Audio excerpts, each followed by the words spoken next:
welcome to the Cosmic Egg Stories. Today we will be talking about the story of Se-Osiris and the sealed letter. From Kemet, ancient Egypt. Many tales were told in ancient Egypt of Se, the son of Ramesses the Great, who was the wisest of all scribes, and who found and read the Book of Thoth. And tales were told also of his son Se-Osiris, the gift of Osiris, the wonderful child who, at the age of 12, was the greatest magician Egypt had ever known.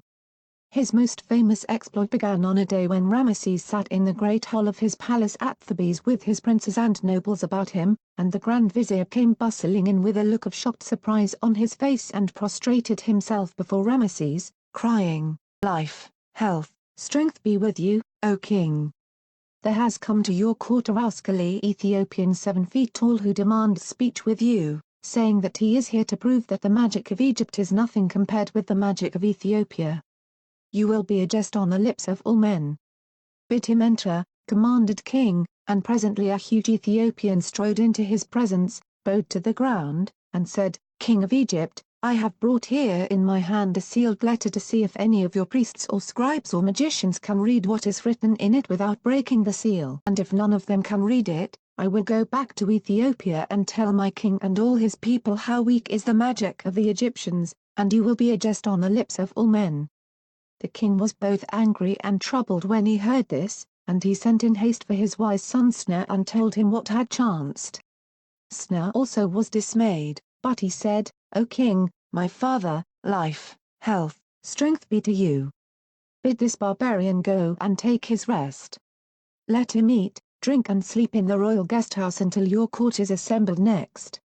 When I will bring a magician who will show that we who practice the magic art in Egypt are a match for anyone from the lands beyond Kush." "Be it so," answered the king, and the Ethiopian was led away to the hospitable entertainment of the royal guest house. But although he had spoken so confidently, Se was troubled. Though he had read the Book of Thoth and was the wisest man in Egypt and the most skilled magician, he could not read a letter that was written on a papyrus scroll that was rolled up and sealed without breaking the seal and unrolling the letter. When he returned to his palace he lay down on his couch to think. And he looked so pale and troubled that his wife came to him fearing that he was ill. With her came their son Se-Osiris, and when Se had told all his trouble the woman burst into tears but the boy began to laugh gleefully. "My son," said Se with a puzzled look, "why do you laugh when I tell you of that which has caused so much concern to the king and such sorrow to me your father?" "I laugh," answered Se-Osiris, "because your trouble is no trouble at all but a gift of the gods to bring great glory to Egypt and humble the proud overbearing king of Ethiopia and his wizards. Cease from sorrow. I will read the sealed letter." Se sprang up and looked searchingly at the small boy who stood so confidently before him. "You have great powers of magic, I know, my son," he said. "But how can I be certain that when we stand before the king you can indeed read that which is written on a sealed roll of papyrus?" "Go to your room where your writings are kept," answered Se-Osiris. "Choose any papyrus that you like, seal it if it is not sealed already, and I will read it to you without even taking it out of your hand." Se sprang up and fetched a papyrus from his study. And Se-Osiris read what was written on it while his father held it still rolled and sealed with wax. Next day King Ramesses summoned his court once more. When all were assembled he bade the Grand Vizier bring the Ethiopian before him with his sealed letter.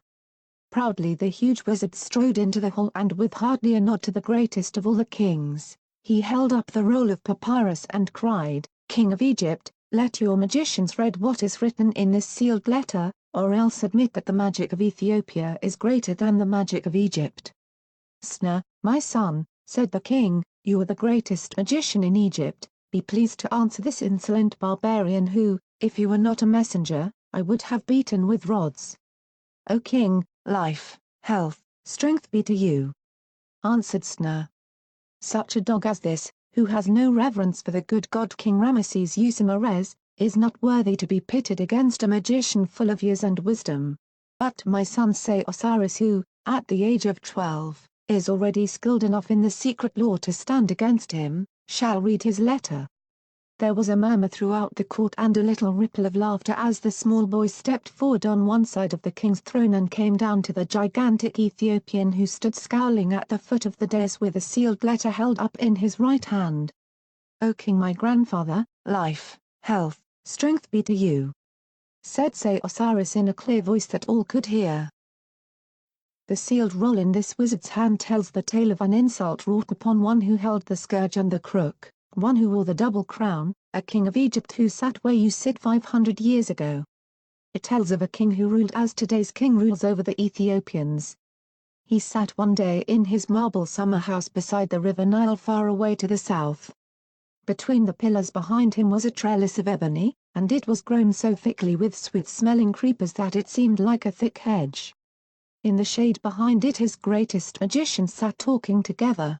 And the king, listening idly to their words, heard the first say, "In arms we may not be able to stand against Egypt, but in magic we are certainly the masters of the king our overlord and all his people. Why, even I could bring a great darkness over all the land of Egypt that would last for 3 days." "True," said another magician. "I, for example, could bring a blight upon Egypt that would destroy its crops for 1 season." So they went on, each telling of the plague that he could bring upon Egypt, until at last the chief magicians of Ethiopia said, "As for this dog of a king who calls himself our overlord, I could bring him here by magic and cause him to be beaten with 500 strokes of the rod before all the people. Yes, I could do this and carry him back to his palace in Egypt all in the space of 5 hours."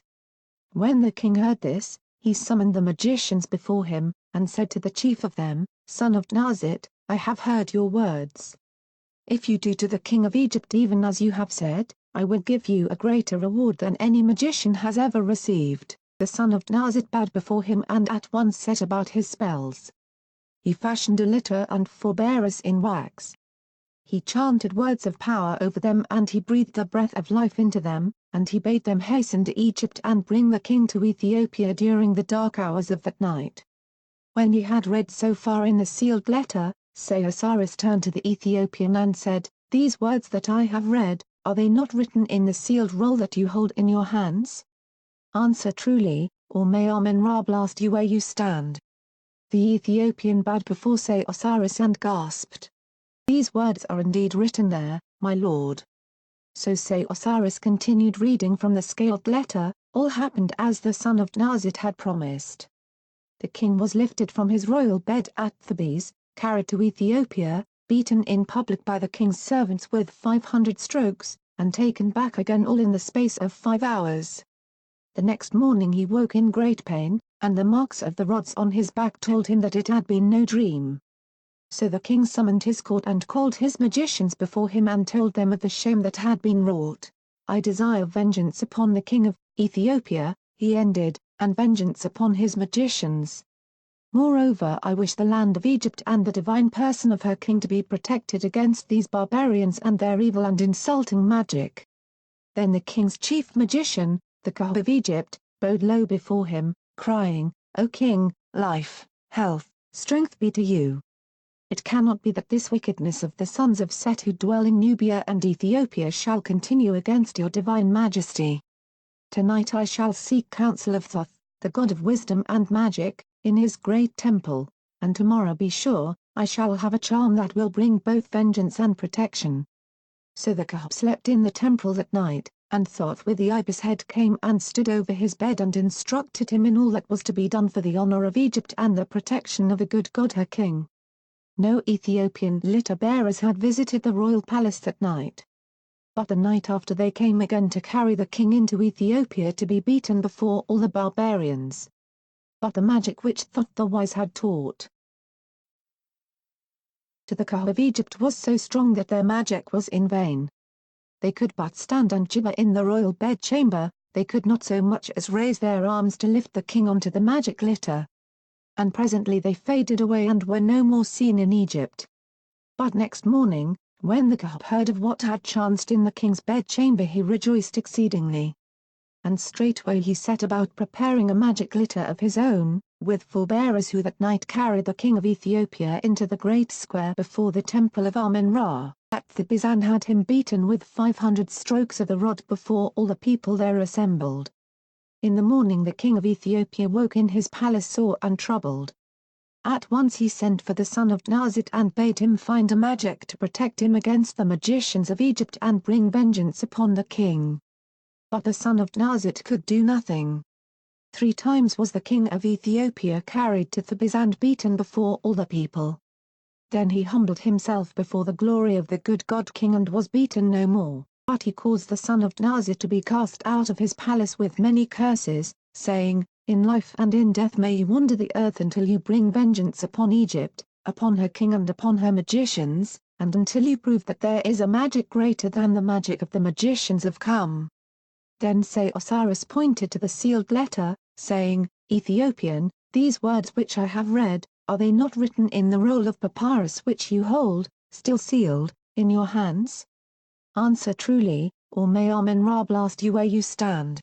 The Ethiopian fell upon his knees and cried, "These words are indeed written there, mighty magician." Then the seal was broken and the letter was read out loud before the king and all his court. And the words of the letter were the words Se-Osiris the wonderful child had read, only that, in reading, he had paid due honor to the king, and had spoken of the barbarians of Ethiopia in such terms as were proper. After this the Ethiopian said humbly, "Mighty king, lord of Egypt and overlord of Ethiopia, may I go hence in peace?" But Se-Osiris spoke quickly, saying, "O king, life, health, strength be to you. This wizard who kneels before you has within him the power of the son of Nazit. Yes, he is the wizard who wrought such shame upon him who sat upon the throne of the 2 lands and held the scourge and the crook 500 years ago. Is it not right that the battle between the magic of Ethiopia and the magic of Egypt should he fought out to the finish here and now before your eyes?"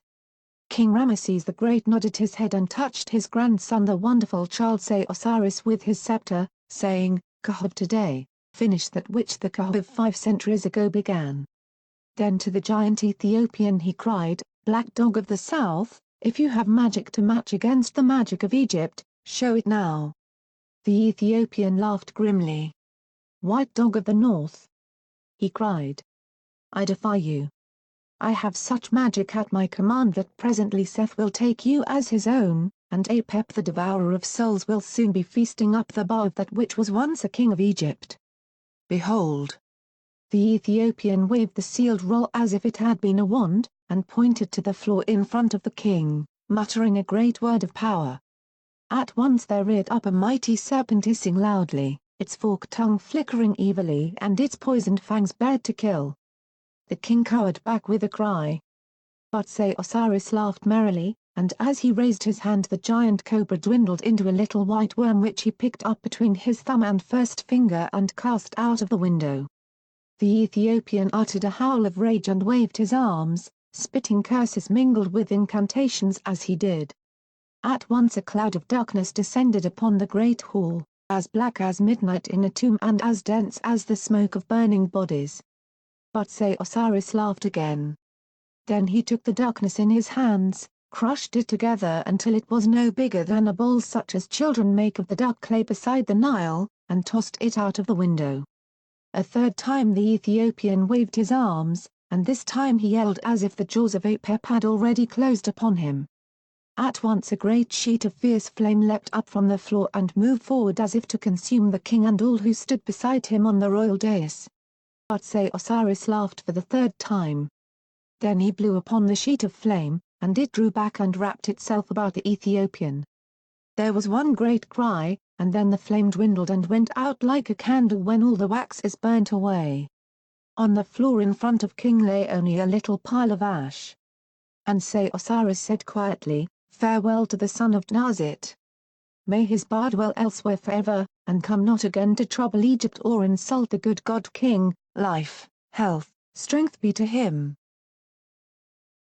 That's all for today, stay tuned for more and thank you for watching.